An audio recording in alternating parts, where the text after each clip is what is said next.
Bonjour les amis, alors vous allez trouver que c'est sombre, c'est normal, je vous dis bonjour, mais il fait nuit. Voilà, on peut voir les décos de Noël qui sont allumés, donc c'est bien la preuve qu'il fait nuit. Donc aujourd'hui, on va faire quoi? On va faire l'assemblage de la Ender 3, l'imprimante 3D. Alors on peut voir que le manuel est en 1, 2, 3, 4, 5 langues qui ne sert à rien, parce que en fait, le manuel est fait que de dessins. Voilà. Le dessin de montage de l'imprimante. Donc, tous les accessoires fournis dans le pack. Et puis, chaque zone correspond à une étape. Et il y a 12 étapes. Et la deuxième étape, ce sera le branchement des câbles. Après, pour tout ce qui est réglage, j'irai sur une chaîne YouTube, le labo d'Heliox. Elle fait des démonstrations, présentations de machines imprimantes 3D, dont la Ender 3. Voilà. Donc on va suivre les étapes pour la mettre en place pour qu'elle puisse fonctionner.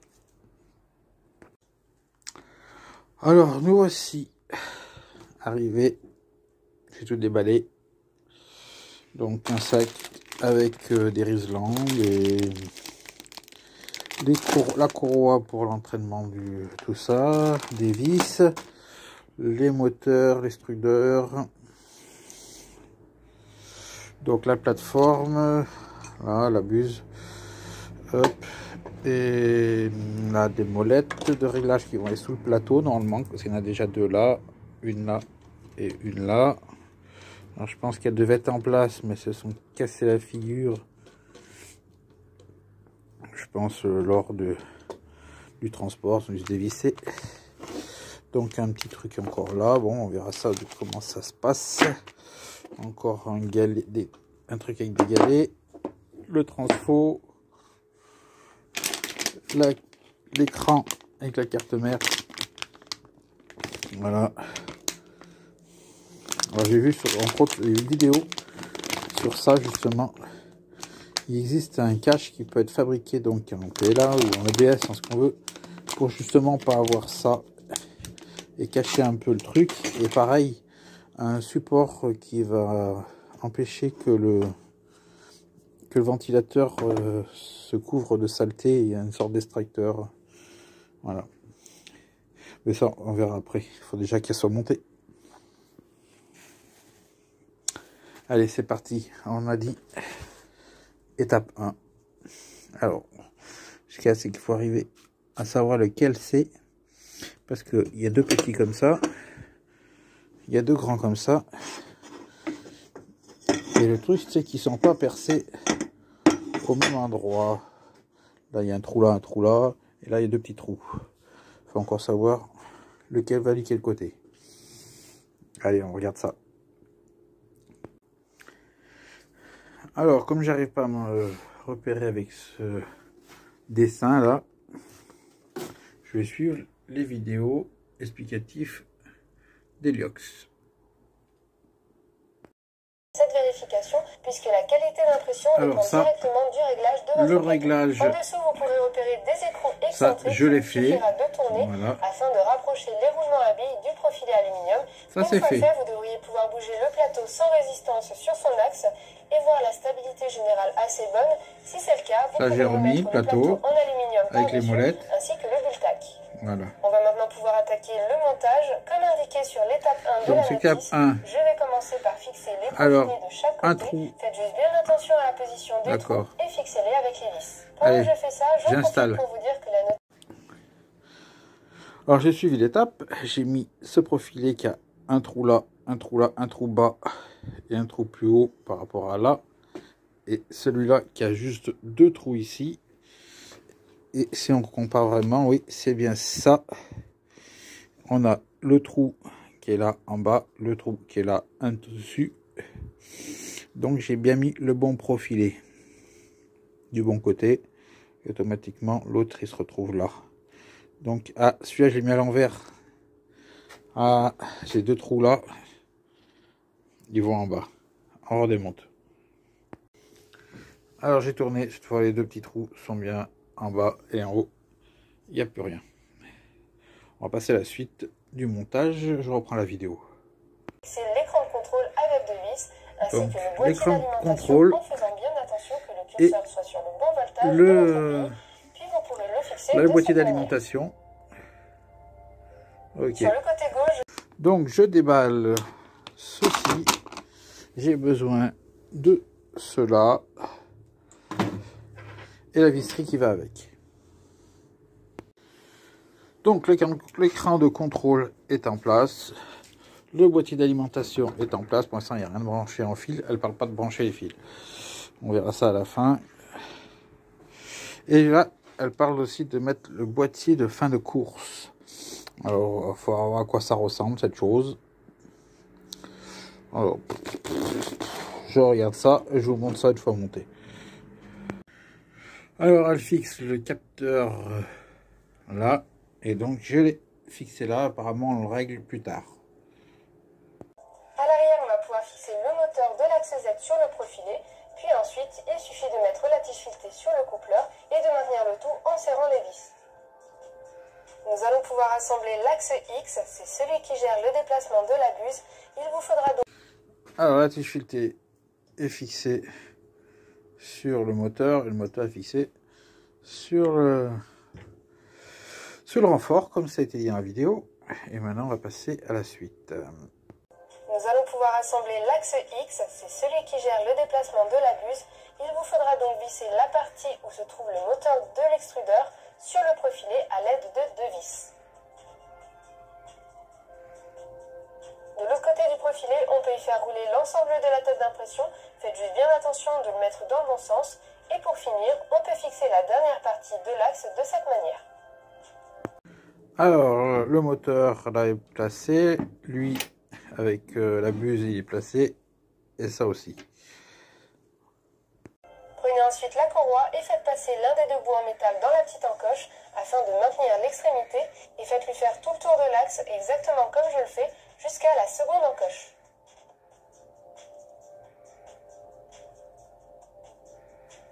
À cette étape, c'est tout à fait normal que la courroie soit lâche. Il vous faudra donc rajouter cette dernière petite pièce qui vous permettra d'ajuster et de tendre la courroie pour qu'elle fasse bien son travail. Donc n'hésitez pas à exercer une bonne pression lorsque vous fixez cette dernière pièce. Alors la courroie est mise avec le tendeur.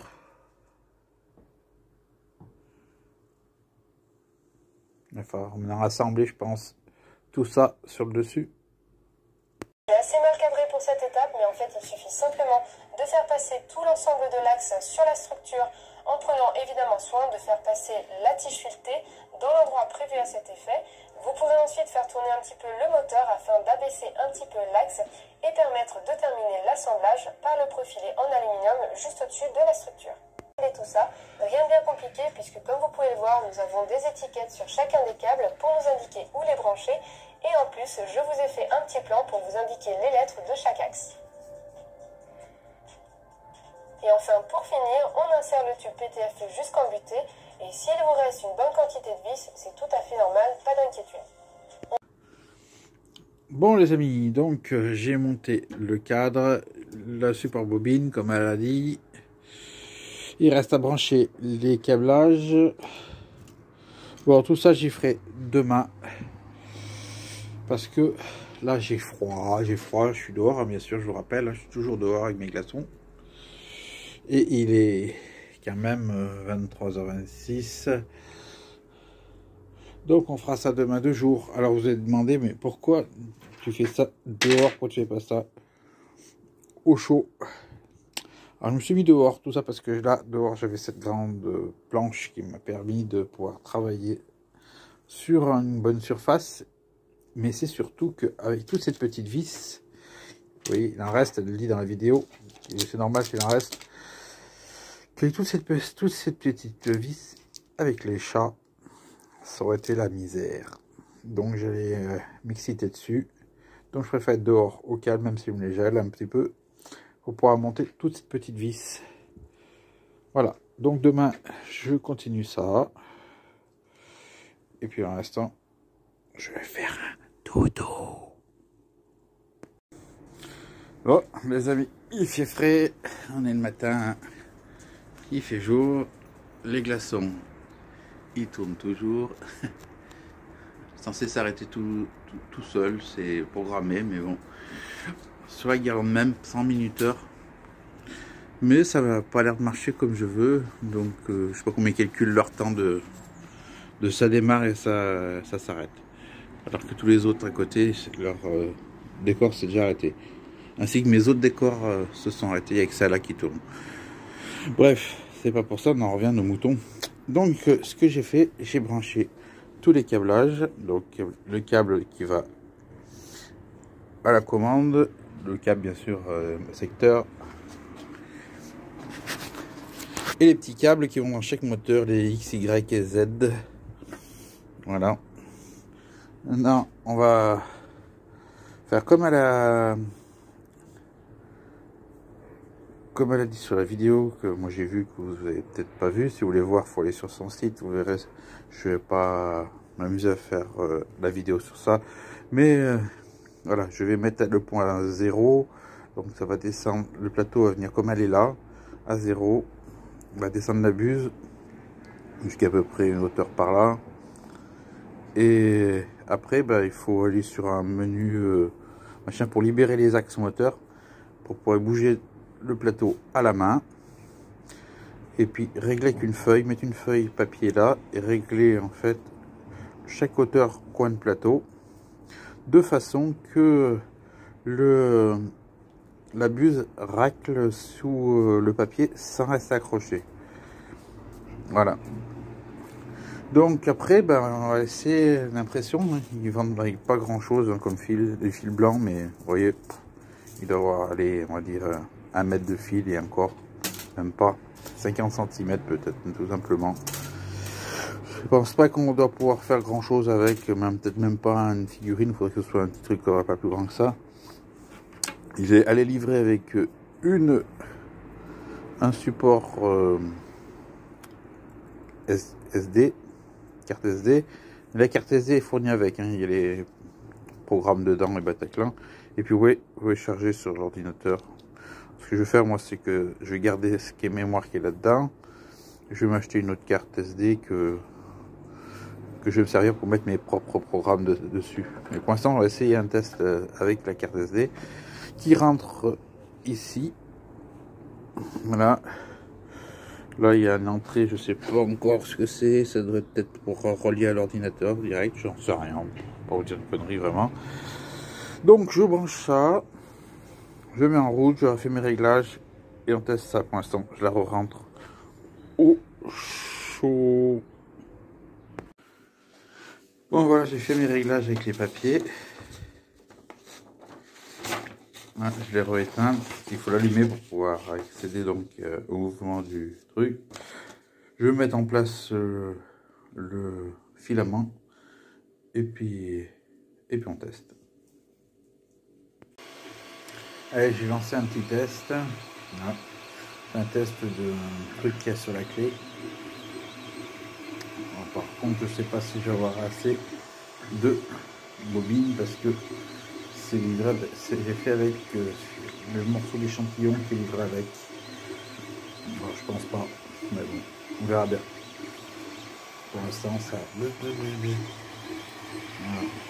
Je suis à 3%. La température de la buse, température sur 245 degrés, je chauffe. Le ventilateur qui tourne à 100%. Alors il y a les X, les Y et les Z avec les machins. On verra bien. C'est censé faire un petit cochon. Je pense pas que entier, mais bon. Regardez ce que ça donne. Parce qu'on fait vraiment juste pour faire un essai. Donc voilà, pour l'instant j'ai rangé l'imprimante. Il faut que je trouve une petite place. Il faut que j'installe en fait des logiciels aussi sur l'ordinateur. Fusion 360 et Cura. Et puis après on va les utiliser. Pour l'instant j'en connais rien du tout, même pas 1%. Rien du tout de chez rien, de rien et de rien. Informatique et moi ça fait 2. Mais bon, il va falloir s'y mettre maintenant que j'ai acheté ça. Et donc je vous montre ce que ça a fait avec le peu de filaments qu'il y avait. Voilà. Ça fait une petite coupelle. Parce qu'en fait c'était pas le but. Monter sur des pieds. À la base ça devait se faire un petit cochon. Voilà. Mais avec le peu de résine qu'il y a, peu de fil qu'il y avait, et ben on n'a pas pu aller plus loin. Donc on voit bien que la buse elle s'est arrêtée là. Sinon le rendu au toucher, on sent que ça fait un effet de ligne. Hein. Ça fait vraiment des petites traces comme nos empreintes sur les mains, hein, comme des empreintes digitales. Et parce qu'elle fait à des moments elle fait ça tourne sur elle-même, après elle repart dans un coin, elle refait un autre truc, elle tourne sur elle-même encore, elle revient dans un coin, et ainsi de suite, puis après elle fait un tour complet. Bon, c'est le programme qui veut ça. Hein. Mais voilà ce que ça donne. Vous voyez, par brillance, je fais bouger par brillance pour voir les stries qu'on voit. Sinon, il y a un beau rendu. Alors là, j'ai enlevé, il y avait un morceau de plastique qui arrivait de là, et puis après, ça faisait encore une plateforme qui faisait une circonférence là. En fait, c'est un support qui est fait par imprimante, généré par imprimante pour ajuster que le plastique s'affaisse au fur et à mesure que ça monte. C'est des pieds de maintien. Après, vous arrivez, comme ça fait des accordéons, ça se casse tout seul. Vous faites comme ça, et ça pète, et ça vous libère votre pièce. Bien pensé. Même si ça vous bouge du plastique pour rien. J'aurais pu gagner encore, on va dire, facilement 1 cm de plus sur le truc. Mais bon. Sinon, ça, je pense que ça aurait raté. S'il n'y avait pas ses pieds, ça a raté. Ça avait s'affaissé, ça n'avait pas marché. Donc, ils sont nécessaires à certains endroits, surtout là au milieu, parce que là, ça pose, et puis là, il n'y a rien qui tient, donc après, ça fait... Voilà, donc, j'ai bien suivi les infos de la fameuse chaîne du labo d'Heliox. Si ça vous intéresse d'acheter une imprimante, que ce soit une Under 3 ou une autre, comme elle teste beaucoup d'imprimantes 3D, et ben vous pouvez aller sur son site, voilà. On voit pas, mais c'est écrit là le labo Heliox, c'est elle. Vous la reconnaître très facilement si vous voyez des vidéos. Donc vous voyez, elle fait des vidéos sur l'Alpha Wiz, U20, U30. Donc bon, on va voir quelques trucs vite fait. Donc elle fait une sorte de scanner avec une Kinect de Xbox 360. Voilà, elle fait voir à peu près ce qu'elle a fait, univers 3D, elle explique. C'est quasiment beaucoup sur le 3D et quelques autres trucs, style des moudages, faire une main avec une poudre, des trucs dans ce genre, mais bon, c'est essentiellement sur la 3D, sur l'imprimante résine. Voilà. Et ça, c'est la vidéo que l'on a regardée. Alors, voilà. Elle marque à 150. Après, il y a plusieurs prix. Je suis là aujourd'hui pour vous présenter l'imprimante Metalix du fabricant Markforged. C'est pas ça. Ignorez. C'est pas elle. Insérez la micro SD fournie et allez dans le menu, parcourez-la. Voilà, vous pouvez suivre après de A à Z, hein, là c'est pour juste pour faire voir. L'imprimante devra arriver à bonne température au niveau du plateau et de la buse avant de pouvoir démarrer l'impression. Comme à chaque fois, je vous conseille de lancer votre... Donc pour ma part, de toute façon ça c'est pour moi c'est pas foutu, hein, ce que je vais en faire. Je vais le garder comme petite vasque lorsque on fait de la colle bicomposant C'est des petites seringues avec une colle de chaque côté, puis vous mettez dedans, puis après vous remuez jusqu'à ce qu'elle soit homogène, et après vous collez ce que vous voulez. C'est de la Radilt. Radilt, il y en existe qui sèchent en quelques minutes, il y en a c'est en quelques heures, mais après une fois que c'est collé, c'est collé. Donc je vais le garder pour ça, tout simplement. Et puis bon, ben, comme vous avez pu voir sur là, ils disent bien sur celle-là, elle dit que dans les 150, ouais, elle arrondit. Moi, elle vient de chez Cdiscount, et chez Cdiscount, je l'ai trouvé à 158 €. Voilà. Donc si ça vous intéresse, ben, vous avez une Under 3 à 158 € sur Cdiscount. Il y a d'autres sites qui la vendent, pas au même prix, plus cher souvent. Vous allez trouver des moins chers aussi sur le site, oui, chez AliExpress, Joom, ce que vous voulez, tous ces sites chinois. Alors, je vous garantis pas que la machine arrive forcément, parce que bah, j'ai eu déjà une expérience avec une autre machine que j'avais pris juste avant, dont elle n'a pas pu prendre le départ pour être livrée. Bon, j'ai été remboursé, mais n'empêche que vous attendez un certain temps, dès que vous pensez que ça va partir, ça part plus, et vous perdez du temps. Donc là, au moins, vous êtes sûr que ça arrive. Sur ce, eh ben, écoutez, on va se laisser. Rien à vous dire de plus sur cette machine pour l'instant. Oh, bah, si ça vous intéresse, eh ben, vous avez toutes les infos là. Et puis on va se donner rendez-vous pour cette imprimante le jour où je me mettrai au logiciel. Voilà. Allez. À plus. Ciao.